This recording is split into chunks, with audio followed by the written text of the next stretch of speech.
اسی طرح کسی نے آپ ام المومنین سے پوچھا کہ اللہ کی مغفرت اور اللہ کی رحمت تو بہت وسیع ہے، اور یہ سورہ بقرہ کی جو آخری آیات ہیں کہ اللہ تعالیٰ حساب لے لے گا اور اللہ تعالیٰ حساب لینے والا ہے، جس کو چاہے گا بخش دے گا، جس کو چاہے گا عذاب دے گا، تو اس سے تو بہت خدشہ ہو گیا، اس سے تو بہت ڈر لگنے لگا۔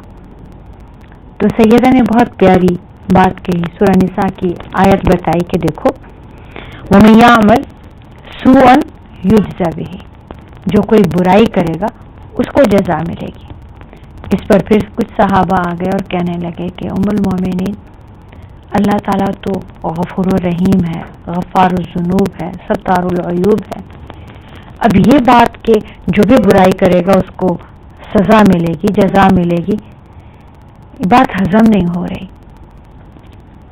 تو سیدہ نے ایک ایسی بات بتائی کہ اہل مدینہ کی سانس میں سانس آ گئی۔ فرماتی ہیں کہ بیٹھو میں تمہیں بتاتی ہوں، میں نے رسول پاک صلی اللہ علیہ وآلہ وسلم سے یہی سوال کیا تھا کہ وہ تو اور اس کی رحمت تو اتنی وسیع ہے، ہمارے گناہ جتنے بھی زیادہ ہوں اس کی رحمت سے کم ہی ہیں، اس کی مغفرت سے کم ہی ہیں۔ تو اس بات کا تو مطلب یہ نکلتا ہے کہ جو بھی کوئی برائی کرے گا اس کو جزا ملے گی، برائی کی جزا بری ہی ملے گی۔ تو آج پہلا یہ سوال میں نے اللہ کے حبیب سے کیا تھا، اور آج اتنے سالوں کے بعد تم پہلے ہو جس نے یہ سوال کیا ہے۔ دیکھو ہماری جتنی بھی چھوٹی چھوٹی باتیں ہیں، چھوٹی چھوٹی تکلیفیں ہیں، یہ ہمارے بڑے بڑے گناہوں کو مٹا دیا کرتی ہیں۔ اللہ تعالی ہر ٹینشن، ہر تکلیف، ہر بیماری، ہر آزمائش کے بدلے میں ہمارے گناہ دھو ڈالتا ہے۔ اس لیے آخر میں ایمان کے صدقے میں، اللہ کی رحمت کے صدقے میں گناہ بچیں گے ہی کم، جس کی جزا ہو۔ اور پھر آپ نے بتایا کہ مومن کی راہ میں کانٹا بھی آتا ہے تو اس کے لیے وہ گناہ دھلنے کا باعث بن جاتا ہے، بیماریاں آتی ہیں وہ گناہ دھلنے کا باعث بن جاتی ہیں، کوئی بھی موقع جس پر صبر کرنا پڑے وہ سب گناہ دھلنے کا باعث بن جاتا ہے۔ حتیٰ کہ فرمایا کہ اتنی سی کوفت بھی اگر ہو کہ انسان اپنی جیب میں ہاتھ ڈالے، اس نے وہاں پیسے رکھے اور اسے پیسے نہ ملیں، اتنی سی کوفت بھی ہو تو اس کے بدلے میں بھی اللہ تعالیٰ اس کے گناہ دھو ڈالتا ہے۔ اس کی آزمائش جو ہے، چھوٹی چھوٹی آزمائشوں کے صدقے میں اللہ تعالیٰ کی رحمت اور مغفرت کا دروازہ کھل جاتا ہے۔ پھر یہ حال ہوتا ہے کہ جس طرح سونا آگ سے خالص ہو کر نکلتا ہے، اس طرح مومن دنیا سے پاک صاف ہو کر جاتا ہے۔ اسی طرح سے حدیث کا موضوع خدا صلی اللہ علیہ وآلہ وسلم کی ذات بابرکت سے حضرت عائشہ نے سیکھا، اور ظاہر ہے سب سے زیادہ واقفیت اسی کو ہوتی ہے جو سب سے زیادہ قریب ہوتا ہے۔ حضرت عائشہ کو قدرتاً بھی اس کے مواقع زیادہ ملے، آپ صلی اللہ علیہ وآلہ وسلم سے سیکھنے کے، اور ہجرت سے 3 برس پہلے ان کا چونکہ نکاح ہوا تھا، اس دوران آپ روزانہ ان کے گھر تشریف لے جاتے۔ حضرت ابو بکر کا گھر ہی درس و تدریس کا منبع اور مصدر تھا، اس جگہ نماز بھی پڑھی جاتی تھی، درس و تدریس بھی ہوتی تھی، سیدہ کے کان میں ہر بات پڑتی رہتی تھی۔ اور پھر آپ صلی اللہ علیہ وآلہ وسلم کی زوجیت میں رخصتی کے بعد تو دن رات صبح شام یہ مواقع ملتے رہے۔ اسلام کی ابتدائی زندگی میں بھی جب ان کا بچپن تھا، اور حضرت عائشہ کی زوجیت میں آ جانے کے بعد بھی اسلام کو جتنے قریب سے سمجھا، پڑھا، دیکھا اور اس پر عمل حضرت عائشہ نے کیا، نوجوانی کی وجہ سے ان کی دماغی طاقت، دماغی قوت باقی لوگوں کی نسبت زیادہ تھی، عقلی صلاحیت باقی لوگوں کی نسبت بہت زیادہ تھی۔ آپ بطور شاگرد رسول اکرم صلی اللہ علیہ وسلم کی ہر محفل میں شریک ہوتی تھیں، آپ جہاں کہیں بھی جاتی، آپ صلی اللہ علیہ وسلم جہاں کہیں بھی تشریف لے جاتے، سیدہ ساتھ جاتی تھیں، یہاں تک کہ آپ سے روایت کی ہوئی احادیث جتنی آپ سے روایت ہوئی ہیں اتنی بس چند ایک اور صحابہ سے ہیں۔ آپ نے 2290 احادیث روایت فرمائی، ایسی صرف چند ایک صحابہ سے ہیں، باقی سب کی بہت کم۔ حضرت عائشہ، اکابر صحابہ حضرت ابو بکر، حضرت عمر، حضرت عثمان اور حضرت علی ان کے ٹکر کی فقیہ اور عالمہ تھیں۔ یعنی اس بات میں کسی کو کوئی شک و شبہ نہیں کہ سیدنا ابو بکر صدیق، سیدنا عمر فاروق، سیدنا عثمان ذی النورین، سیدنا علی رضی اللہ تعالی عنہ، ان سب کا مقام کیا ہے، خلفائے راشدین ہیں، مگر ان کا علم، ان کی فہم و ذکا، ان کی فہم و فراست سیدہ عائشہ ماشاء اللہ تبارک اللہ ان کے قریب اور ان کے برابر تھیں۔ ایک مرتبہ آپ صلی اللہ علیہ وآلہ وسلم کے بارے میں کسی نے سوال کیا تو سیدہ عائشہ نے جواب دیا کہ دوست برسوں میں وہ بات نہیں جان سکتا جو بیوی مہینوں میں جانتی ہے، قریب رہنے والے مہینوں میں وہاں تک نہیں پہنچ سکتے جو بیوی دنوں میں پہنچ سکتی ہے۔ تو صحابی کو اپنے سوال کا جواب مل گیا۔ حضرت عائشہ نے ایک مرتبہ فرمایا، سوری اس کو میں دوبارہ کر لیتی ہوں، ایک لائن بولتے بریک کی، بریک مرج کر دیں گے، بریک، ہاں ٹائم ہو گیا بریک کا، بریک یا ختم، سوری